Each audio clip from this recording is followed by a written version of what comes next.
They always said she was quiet, too quiet.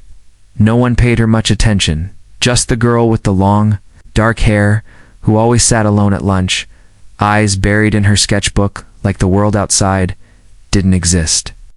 Her name was Alara, but most students didn't even know that. Just called her that weird girl or worse. Asterisk. But that all changed one rainy Tuesday morning. Asterisk, it started like any other school day.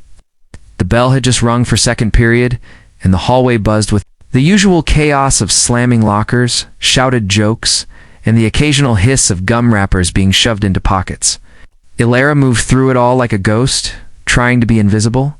She always wore oversized sweaters and kept her gaze low. She didn't talk unless she had to. That was her way of surviving. But survival wasn't always enough.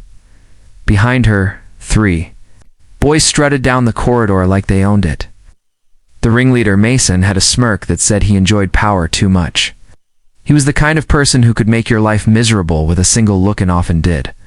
His friends, Tyler and Jay, were more followers than leaders, laughing at whatever Mason did, no matter how cruel. Asterisk, Mason had been targeting Alara for weeks now. Whispered insults, tripping her in the lunch line, shoving her books off her desk when no one was watching. And each time she just picked up her things and walked away. Her silence infuriating him more than if she'd fought back. Asterisk, but today was different. Today, Mason didn't want silence. He wanted a reaction. Asterisk, as Alara reached her locker. Mason strode up behind her and slammed it shut. The bang echoed through the hall. People turned, glanced, then looked away, afraid to get involved. Asterisk still. Acting like you're too good to talk to people? Mason sneered, stepping closer. Are you some kind of freak, or just deaf and stupid? Asterisk, she didn't answer. She didn't flinch. That made him mad. He slapped her. Open palm. Loud. Right across the cheek. The hallway went dead silent. Even his friends froze. Asterisk, everyone expected her to cry. Maybe run. Hide in the bathroom like before. But something changed in Alara's eyes. In a flash, she dropped her sketchbook. Her foot pivoted, body twisting with a speed no one saw coming. She grabbed Mason's wrist midair as he went in for another hit hand with one fluid. Devastating move, she yanked it down and twisted hard. There was a sickening pop. Mason screamed. Asterisk. The entire hallway erupted in gasps and shouts as Mason crumpled to the ground. Clutching his elbow, his face contorted in agony. Asterisk, Alara stood over him, breathing hard but controlled. Her cheeks still red, but her expression was steel. Then the teacher arrived. Mr. Halpern pushed through the crowd just in time to see Mason writhing and Alara standing still, surrounded by wide-eyed students. His gaze bounced between them, trying to piece together what had happened. Asterisk, Mason blubbered. She broke my arm. That psycho broke my arm. Asterisk, she hit me first, Alara said, her voice steady. Check the cameras. Asterisk.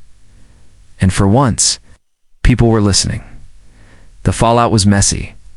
Asterisk, both Alara and Mason were sent to the office, and an investigation followed. The footage showed everything: the slap, the taunts, the provocation. Mason's parents tried to press charges, but they backed off when it became clear the school wouldn't protect their son this time. Asterisk, what no one had known, what no one had cared to know, was that Alara had trained in jiu-jitsu for 6 years. Her father had enrolled her after she came home crying one too many times in 5th grade. She never wanted to fight. She just wanted to feel safe. Asterisk, I never hit first, she told the principal, but I will defend myself. Asterisk, the school quietly suspended Mason for harassment. His friends kept their distance after that, so did everyone else. Asterisk, Alara didn't become popular overnight. That's not how these stories go, but things changed. People started saying hi in the hallway. A girl in her art class invited her to sit with her at lunch. One of the boys from the chess club asked if she liked anime. It's little moments, small bridges. Asterisk, and slowly Alara began to speak more. Not much, but enough. One afternoon, she was sitting outside with her sketchbook open when a freshman girl sat down next to her, shy, nervous. She had a bruise on her arm and tear stains under her eyes. Ilara closed her sketchbook and looked at her. "Who did it?" she asked softly. Asterisk, the girl hesitated, then whispered a name. Asterisk, Ilara didn't flinch. She didn't storm off, she just nodded. Asterisk, come with me. For the first time in a long time, someone felt safe. Asterisk, the lesson. Asterisk, silence doesn't mean weakness. Just because someone doesn't fight back right away doesn't mean they won't when the time comes.